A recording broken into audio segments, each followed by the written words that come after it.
Hai teman-teman, Assalamualaikum warahmatullahi wabarakatuh. Semoga tidak ada dari Anda yang terkena COVID, terutama menjadi long COVID seperti saya. Di video kali ini, saya akan menjelaskan kepada Anda apa itu long COVID berdasarkan data dari WHO, apakah terjadi long COVID di Kanada atau tidak, apa saja gejalanya, dan apa yang saya alami, dan mengapa saya mendapatkannya. Jadi begini teman-teman, kalau kita perhatikan, apa sih definisi WHO tentang post COVID-19 atau long COVID condition? Jadi ini adalah kondisi yang muncul pada individu dengan riwayat yang probable atau confirmed ya SARS-CoV-2 ya, biasanya mulai dalam 3 bulan dari onset dan berlangsung minimal 2 bulan. Kalau itu di bawah 3 bulan, minimal 2 bulan hingga 3 bulan disebut post COVID condition. Tapi kalau itu lebih dari 3 bulan maka disebut long COVID. Gejalanya umum ini ada lebih dari 200 gejala yang dilaporkan. Tapi yang paling sering itu adalah kelelahan luar biasa, sesak nafas, gangguan kognitif. Ini akan saya jelaskan ya. Jadi WHO itu sudah mengakui long COVID itu ada teman-teman. Jadi hati-hati ya. Nah, sekarang kita lihat bagaimana estimasinya. Jadi perkiraan secara global 6 dari 100 orang yang terinfeksi COVID-19 terutama akhir-akhir ini mengalami post-COVID condition. Perkiraannya awal dan variasinya bisa besar antar stadia, tapi estimasi ini bergantung juga pada populasi, definisi, metode pengumpulan data. Karena itu mungkin di Indonesia tidak terkenal karena pengumpulan datanya tidak terlalu bagus.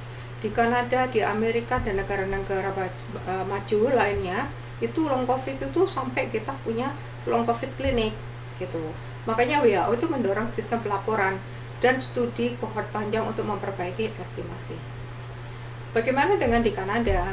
Jadi menurut laporan PHAC dan science.gc.ca, ada 1,4 juta orang dewasa melaporkan gejala lebih dari 3 bulan long COVID. Perkiraannya 15% dari yang pernah terinfeksi pada periode tertentu. Summer 2004 yang lalu, pada laporan keempatnya PHAC membahas faktor yang terkait dengan keterbatasan aktivitas harian. Artinya apa? Kita yang terkena long COVID itu biasanya nggak bisa keluar rumah. Kita cuma di rumah aja, banyak tidurnya karena badan luar biasa capeknya, bukan capek yang normal teman-teman. Jadi saya sering heran pada teman-teman yang atau keluarga yang ketika saya kasih tahu bahwa saya kena long COVID, mereka heran, loh masih ada COVID, loh kok bisa COVID dari dulu kan sudah selesai, loh kok bisa kamu masih sakit. Nah ini karena kurangnya edukasi di tanah air. Bahkan jangankan di tanah air, di Kanada sendiri ada teman-teman Indonesia yang menganggap itu cuma di pikiran saya aja. Itu menyinggung orang loh. Setelah saya tahu banyak orang yang mengalami long COVID seperti saya tidak sendiri. Jadi saya malah merasa orang ini yang menganggap remeh long COVID itu, yang dia kira pura-pura aja, berarti dia tuh nggak educated gitu. Saya anggap gitu aja gitu. Kemudian di internasional biasanya di UK sama US itu ada jutaan orang ya, di Inggris dan Skotlandia mengalami long COVID ya. Kemudian di US itu sekitar 5-30% ya. Long COVID terkait dengan diagnosis baru dan kondisi kronis pada bulan pertama hingga 12 bulan setelah infeksi. Bayangkan 1 tahun. Saya sendiri cuti sakitnya itu Desember, padahal saya kenanya Oktober. Kenapa begitu? Karena sejak Oktober saya kena itu, saya ignore. Saya pikir ini cuma jet lag, tapi kok capeknya, gejalanya itu nggak hilang-hilang. Bukan capek aja, makin lama makin sesak nafas. Dan sesak nafas, gara-gara sesak nafas saya nggak bisa mikir lagi, itu brain fog namanya. Kemudian saya tidak bisa berdiri karena dizzy banget ya, mumet kepala ini. Akhirnya saya ketakutan, bahkan pernah saya memaksakan diri lari di treadmill. Kaki saya sama terutama kaki saya ekstremitis ya, jadi tangan saya terutama di kaki saya itu seperti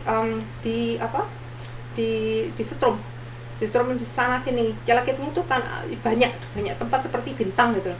Saya sampai kaget, ada apa ini, panik banget, dan pernah hampir saya pikir saya mau mati, jadi saya segala karena nggak bisa nafas. Akhirnya saya jadi ingat saya itu mungkin asma, jadi saya minta anak saya membelikan obat asma. Ternyata obat asma itu membantu teman-teman karena membuka jalan pernafasan. Tapi itu bukan obatnya COVID ya, cuman untuk membantu meringankan saja sesak nafas. Jadi kalau Anda mengalami gejala yang sama, coba pakai obat asma. Nah, apa gejala utamanya? Ini kelelahan berat yang membatasi aktivitas, itu disebut PEM atau Post Exertional Malaise, PEM ya. Malaise ini begini teman-teman, saya akan jelaskan di sebuah gambar ya. PEM itu gini ya. Jadi misalnya saya mulai dari sini ya, kemudian pelan-pelan ya, ini energi saya naiknya pelan-pelan ya, kemudian harusnya kan ke atas ya, harusnya kan ke sini ya, bukannya ke sini langsung, bukan, tapi dari sini langsung turun gini, jadi langsung drop. Ketika drop inilah ini netnya disebut PEM. Nah inilah kondisi PEM. Jadi PEM itu gini. Nah ini dia PEM-nya itu. Nah ketika naik dikit itu saya merasa wah ada inilah, perasaan sudah mulai enak nih dibanding kemarin. Biasanya ya pada saat itu ya, biasanya saya sudah mengira saya sehat, maka saya pun beraktivitas biasa. Setelah itu drop lagi, kemudian terus itu naik lagi ya, terus akhirnya naik lagi, akhirnya drop lagi. Begitulah, ini namanya PEM. Nah apa yang terjadi pada saat drop ini? Saya akan bahas pada saat drop ini pada saat drop itu ini extreme fatigue ya, extreme fatigue. Jadi fatigue itu capek sekali. Capeknya bukan capek normal teman-teman ya. Di gambarnya kepotong. Jadi ini teman-teman. Ya, kayak gini aja. Jadi waktu itu extreme fatigue kan, sangat capek, bukan capek biasa teman-teman. Jadi kalau dengan shower ya, dengan mandi atau wudhu ya, atau dengan rest, istirahat, atau dengan sleep, dengan tidur, itu tidak bisa bagus, tidak membantu sama sekali. Jadi justru setelah shower, setelah wudhu, setelah rest atau setelah sleep itu saya tetap capek, dan capeknya itu seperti ditarik. Jadi misalnya ini badan kita ya, ini seperti bagian dari leher ke bawah itu ditarik, seperti ada gravity, ditarik ke bawah. Jadi seperti kalau kita tidur itu dari bagian punggung seperti ditarik ke bawah, saking capeknya itu. Jadi teman-teman kalau misalnya ada teman atau keluarga yang kena penyakit ini, tolong dia mengerti bahwa kita nggak pura-pura sakit, nggak pura-pura capek, ini beneran gitu. Jangan ngejas orang sembarangan, Anda bukan dokter. Karena saya merasa juga sakit hati juga, ada teman Indonesia yang bilang itu di pikiranmu aja, kamu harus keluar gini. Setelah saya pikir-pikir, rugi juga dengerin dia. Yang kalau misalnya saya memaksakan diri keluar, kemudian saya drop, apa dia membantu saya? Enggak kan? Makanya saya pikir sudahlah. Jadi sekarang saya berusaha untuk menjauhkan diri dari community, bukan karena itu, percuma menjelaskan pada orang-orang yang nggak ngerti, percuma menjelaskan bahwa kondisi saya tidak seperti yang mereka kira, karena mereka juga nggak mengadakan research. Kalau mereka pinter, mereka cari research, mereka akan tahu seperti apa ya. Kemudian apa yang terjadi ketika extreme fatigue? Saya punya short breathness, artinya sesak nafas. Sesak nafasnya tuh menggos-menggos, atau bahkan kadang-kadang tuh susah sekali nafas. Jadi saya buat tidur, kemudian saya minumi obat asma seperti tadi. Kemudian kalau short breathnya dibuat berdiri atau jalan, biasanya ada dizzy, jadi mumet kepala itu. Akhirnya saya malah takut, awal-awal dulu saya takut sekali. Kemudian habis lagi, kemudian itu ada POTS. POTS itu saya jelaskan ya. POTS itu apa? Ya, saya hapus dulu. POTS itu adalah takikardi. Dari T-nya ini takikardia. Itu adalah jantung berdebar. Jantung berdebarnya itu aneh gitu loh. Jadi berdebarnya itu cepat sekali, dan saya bisa pegang. dada saya tuh bisa kerasa jantung saya keras sekali gitu, sampai takut dulu kalau bisa sakit jantung gitu. Jadi kalau sudah kayak gini saya langsung merasa oh kayaknya sudah drop ini gitu. Kemudian apalagi setelah pulse itu biasanya saya punya buzzing feeling. Apa itu? Rasanya tuh badan saya gemeter, tapi tidak bisa diperlihatkan. Jadi waktu ke dokter saya tanya, dokter saya ngerasa sekarang saya seperti badan saya ada energi di dalam tubuh saya, di tangan saya, kaki saya, di badan saya itu seperti elektrik gitu. Itu dokternya dia nggak lihat, kamu nggak trembling kok, kamu nggak gemeter kok, tapi saya merasa gemeter di dalam. Setelah saya tanya ChatGPT, ternyata saya bukan satu-satunya orang yang merasakan itu gitu. Kemudian apalagi ya itu tadi ya, kemudian ngantuk luar biasa itu di bagian di bagian leher di belakang itu rasanya berat sekali dan sangat ngantuk. Kalau sudah ngantuk saya bisa tidur for sometimes ya 15 hours per day to 20 hours saya pernah. Jadi 15 jam sampai 20 jam saya pernah tidur. Saya bangun ya, wake up only for cuman untuk apa? Shower, eat, drink ya. Terus apa lagi? Pray, sholat ya. Cuma itu aja. Jadi saya hampir nggak bisa apa-apa kalau sudah di rumah. Dulu awal ya saya merasa kasihan sama anak-anak mereka di rumah, tapi saya sakit terus ya. Tapi sekarang mereka sudah paham gitu. Jadi saya sudah lama nggak masak. Jadi mereka sudah besar, mereka masak. Dan kemudian kadang-kadang saya terpaksa beli. Saya nggak bisa cooking lagi, ya. Saya nggak bisa bersih-bersih rumah, ya. Jadi kemudian mungkin walking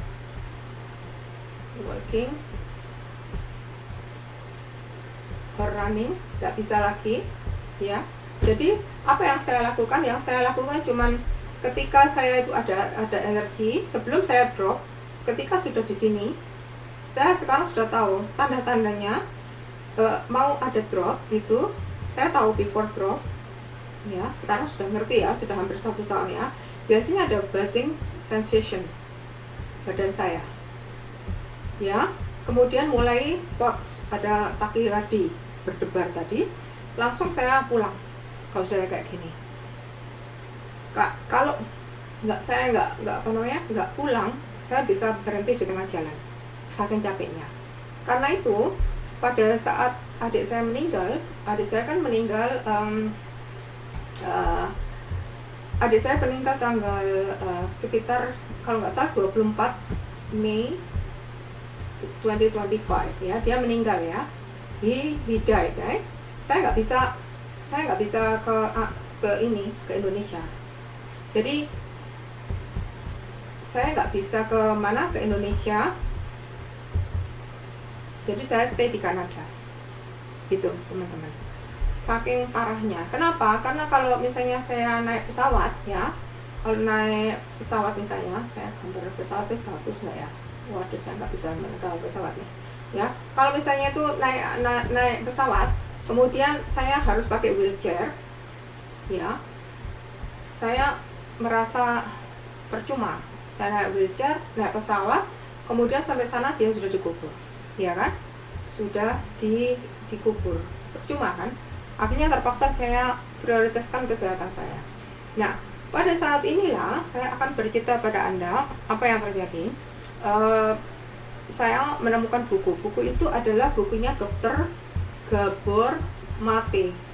Judulnya adalah When Your Body Says No. Buku ini sangat saya sarankan untuk dibaca buat Anda yang meremehkan kesehatan pribadi. Jadi lihat kondisi ketika body itu says no itu apa tanda-tandanya. Artinya body Anda tuh sebelum Anda sakit, itu body Anda tuh sebetulnya memberikan warning.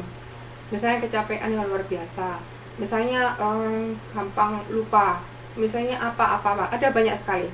Nah, yang menarik itu di buku ini disebutkan bahwa orang-orang yang mendapatkan penyakit kronik itu ada tipe A, B, C. Tipe A itu biasanya orang yang perfeksionis, ya, driven, ya, kemudian itu achiever, ya. Nah, biasanya tipe A ini mendapatkan penyakit jantung, ya, mendapat penyakit jantung. Artinya bisa stroke, ya, atau bisa heart failure, maaf, ya, itu menurut beliau. Tipe B adalah yang normal. Nah, tipe C ini itu saya adalah orang-orang yang cannot say no, ya, always try to please other. Jadi saya ini berusaha membuat orang dulu put others first. Ini saya. Nah, anehnya saya juga punya tipe A. Saya termasuk achiever. Saya ini big dreamer. Ya. Saya juga perfeksionis kalau kerja. Jadi saya nggak suka berhenti. Nah, kenapa saya bilang begitu? Karena ternyata ditemukan orang yang kena penyakit long COVID itu kebanyakan tipe A katanya. Jadi sebentar, saya bersihkan dulu. Jadi saya sendiri merasa punya tipe A dan tipe B, ya. Jadi tipe A saya itu tadi achiever tadi, ya. Ya, jadi saya itu perfeksionis, ya. Kemudian saya punya tipe C. Saya ini cannot say no, ya, and put others first. Ini. Jadi saya punya kombinasi dua ini.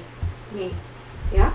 Karena itu saya rasa ini sebabnya waktu itu saya ignore, saya deny. Saya nggak percaya kalau saya ini gara-gara COVID saya nggak bakal sembuh. Maka apa yang terjadi? Ini dia. Saya akan ceritakan pada Anda. Pada saat itu saya kan Oktober, ya. Jadi Oktober, ya, ini ya. Ya, Oktober tanggal 2, ya. Ya, berangkat dari Kanada ke Indonesia, kemudian tanggal 22. Nah, 22 sampai 24 ini saya di San Francisco. Ada delay. Pertamanya delay pesawat, akhirnya cancel. Maka saya tinggal di San Francisco selama 1 malam. Tanggal 24-nya pulang. 1 hari maksud saya.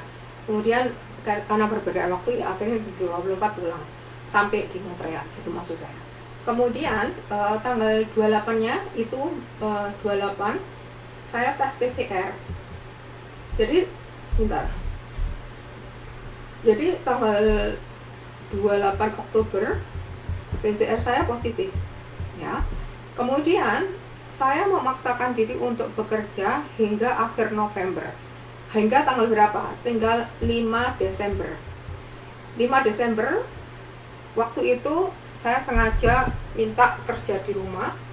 Ya, saya bilang sama teman saya kerja di rumah. Jadi tanggal 28 saya kerja di kantor sebenarnya. Jadi selama waktu ini saya kena post COVID, ya. Saya kena post COVID. Kemudian sampai 5 Desember waktu itu ada acara jalan-jalan, makan-makan di luar. Maka saya bilang sama teman saya kerja di rumah, saya nggak enak badan. Oke, dia yang di kantor. Setelah itu saya bilang manajer saya nggak ikut makan-makan, nggak apa-apa ya, saya sakit gitu. Oh iya, nggak usah. Akhirnya selesai, saya makan di rumah. Untungnya tuh tanggal 6 Desember itu ada dokternya, dokter saya, family dokter. Biasanya tuh susah dapat appointment.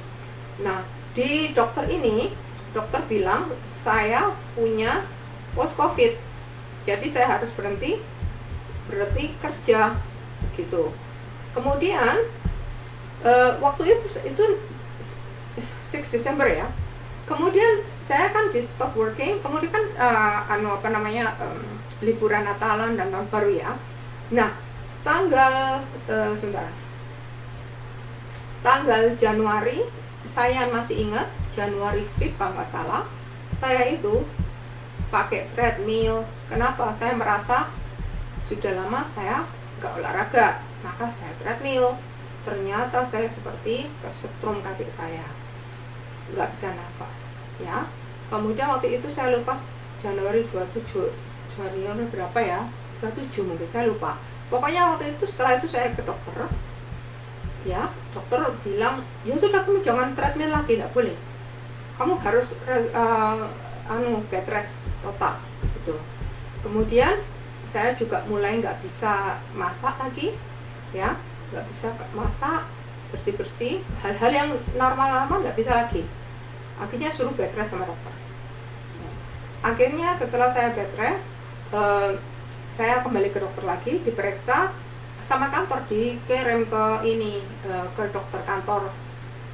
Oke, ke dokter kantor saya sempat ditanyai, kamu umur berapa? Dia bilang, waktu itu dokter kantor itu meragukan kalau saya ini benar-benar sakit, karena waktu datang itu saya sehat.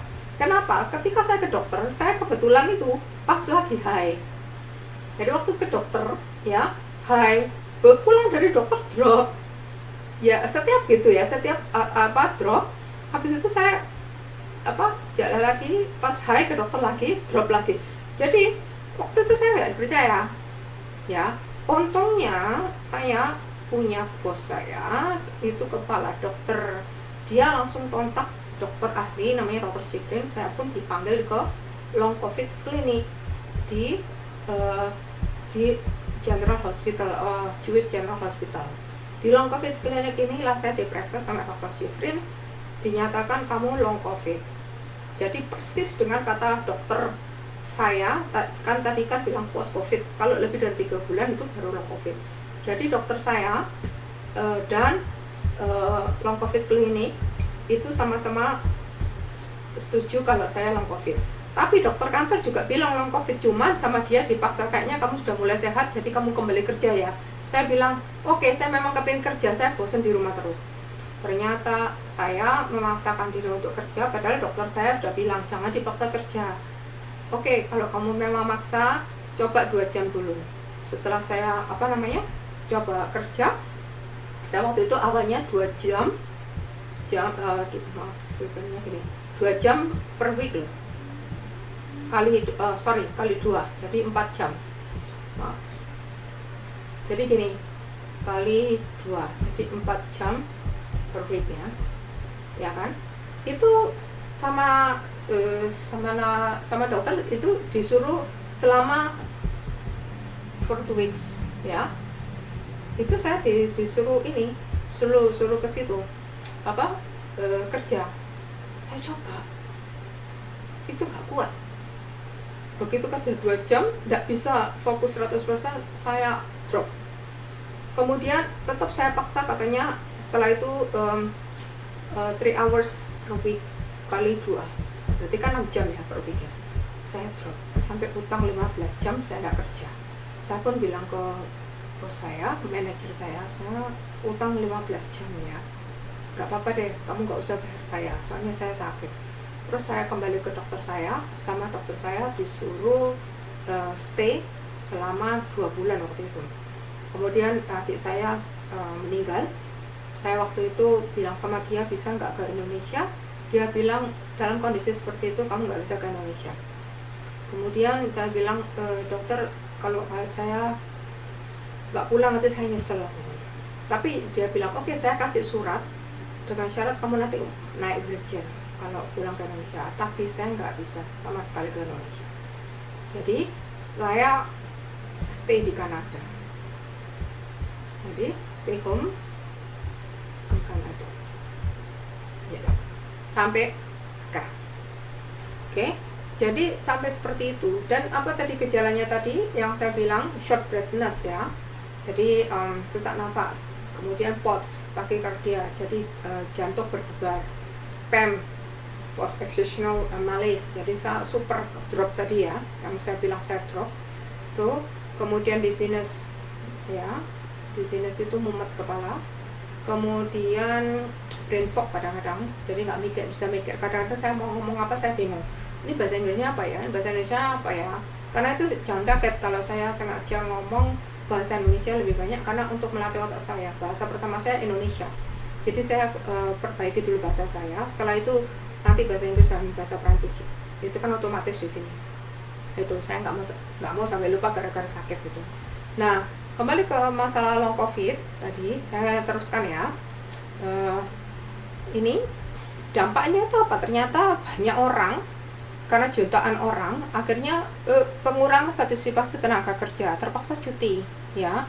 Akhirnya juga ada beban layanan kesehatan primer. Saya sendiri terus terang aja, ini teman-teman, long covid klinik tadi itu memakan waktu 2 tahun untuk waiting listnya. Saya masih untung dilihat sama dokter Shivrin, karena ini dokter saya itu merefer saya ke dokter Shivrin gitu. Tapi saya disuruh rehabilitasi klinik ya, karena saya gampang pot sama PEMS tadi, itu sampai sekarang belum dipanggil gitu. Jadi ada cuti sakit, rehabilitasi ya. Ada yang sampai kena ke kesehatan jiwa, mereka jadi depresi, nggak bisa apa-apa. Iya, karena mempengaruhi otak juga ya. Jadi rekomendasi WHO ini diagnosisnya itu resmi, jadi jangan dianggap kita cuma pura-pura aja gitu ya. Kemudian ada penelitian ya, klinik multidisipliner dan sebagainya, pencegahan vaksinasi dan sebagainya. Kalau menurut saya justru saya dapat vaksinasi 4 kali dan 3 kali ini kena COVID, jadi mungkin karena itu badan saya drop gitu ya. Kemudian pendekatan berbasis gejala, karena tidak ada pengobatan teman-teman ya. Dan hindari latihan intens yang memperburuk gejala PEM tadi, post excisional malaise, tanpa pengawasan klinik ya. Rujukan ke klinik post covid bila gejalanya parah atau multivokal. Jadi teman-teman, bila ada teman-teman Anda yang pernah kena COVID kemudian kelihatannya punya gejala-gejala seperti itu, tapi di Indonesia mungkin belum ada post COVID klinik atau mungkin belum diakui, mungkin orang itu terkena long COVID. Jadi jangan diremehkan, jangan dianggap kamu malas, kamu depresi. Bukan, kita benar-benar capek. Kalau kita depresi, kenapa saya maksa untuk bekerja lagi? Iya kan? Kalau saya depresi, kenapa saya berusaha membuat webinar? Itu untuk melatih otak saya. Karena kalau otak nggak dilatih, kita bisa brain fog, bisa pelupa dan sebagainya. Saya nggak mau terjadi itu.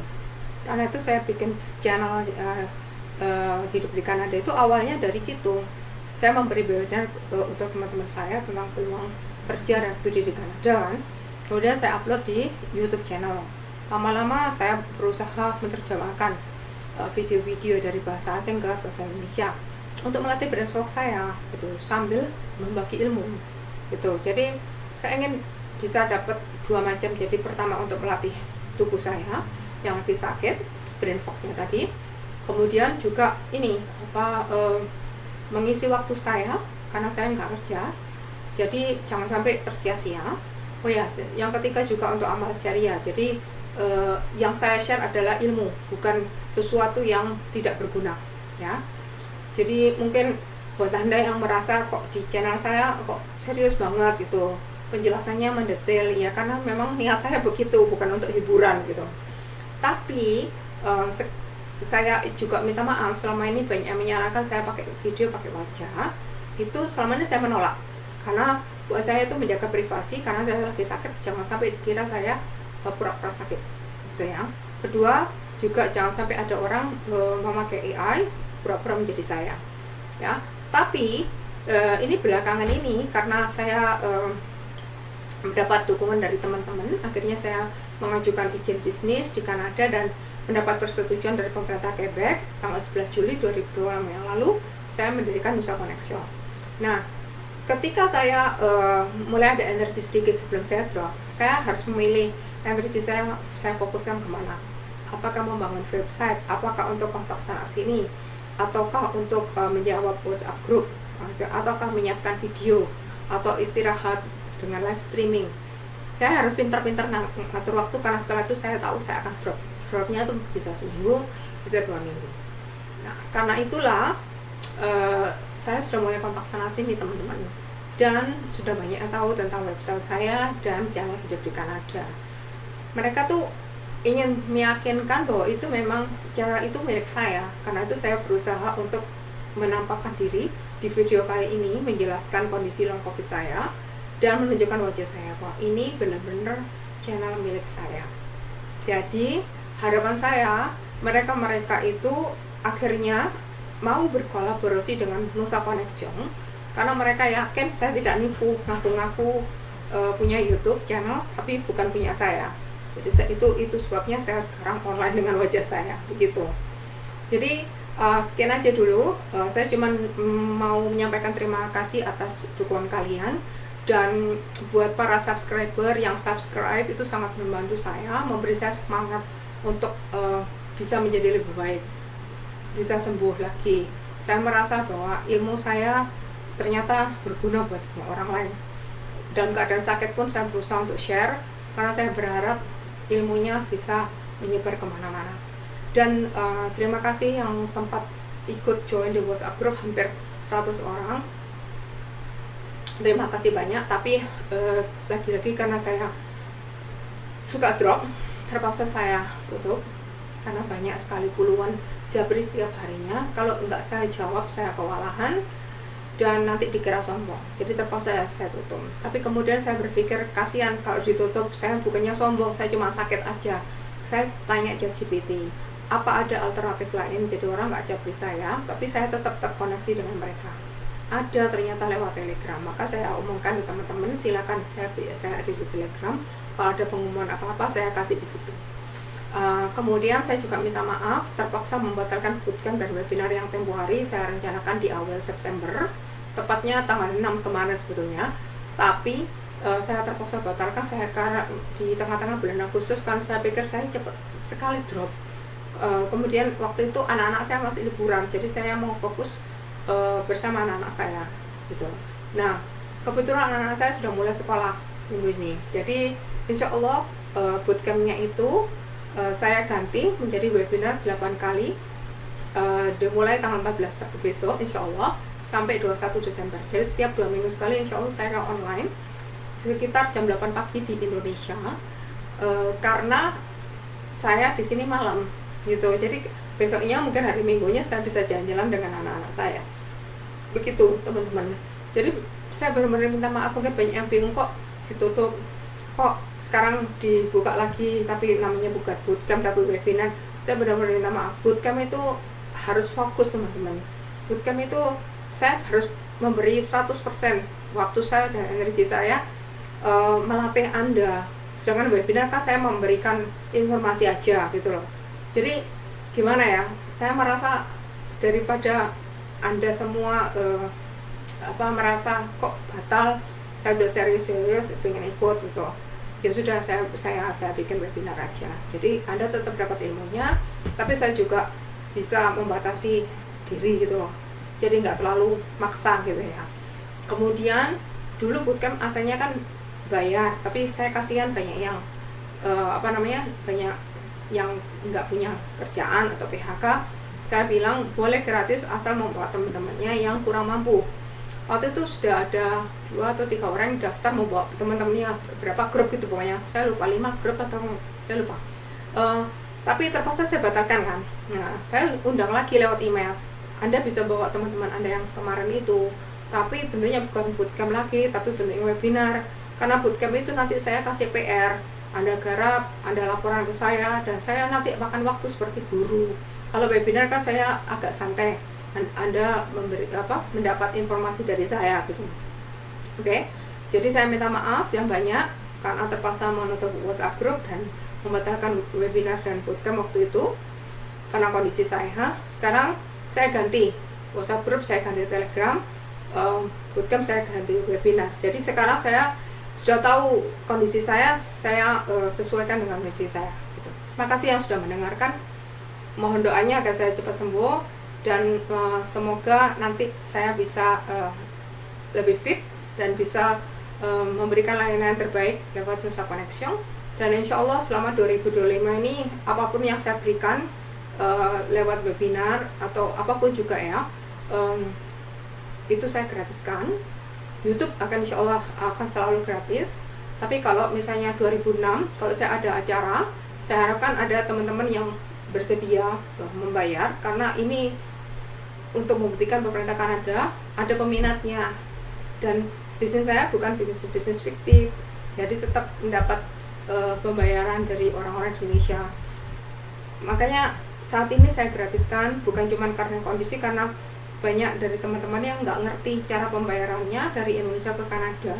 Jadi pelan-pelan nanti saya latih, nanti 2026 pelan-pelan saya akan buka layanan baru yang berbayar, dan Anda sudah tahu caranya itu. Jadi anggap aja 2025 ini kita santai-santai aja dulu sampai saya benar-benar fit ya. Terima kasih, dan mohon maaf kalau mengecewakan teman-teman, tapi terima kasih yang sudah join Telegram lagi dan sudah daftar webinarnya. Yang belum daftar, kalau Anda ingin tertarik silakan daftar, kirim email ke admin@nusaconnection.com. Saya tulis di sini ya, sebentar. Ini namanya adalah admin @nusaconnection.com. Ini one word ya, ini one word, satu tempat. Jadi tidak ada jeda, nggak ada jeda di sini. Oke, terima kasih saya yang sudah melihat. Semoga ketemu lagi saat webinar ya. Assalamualaikum warahmatullahi wabarakatuh.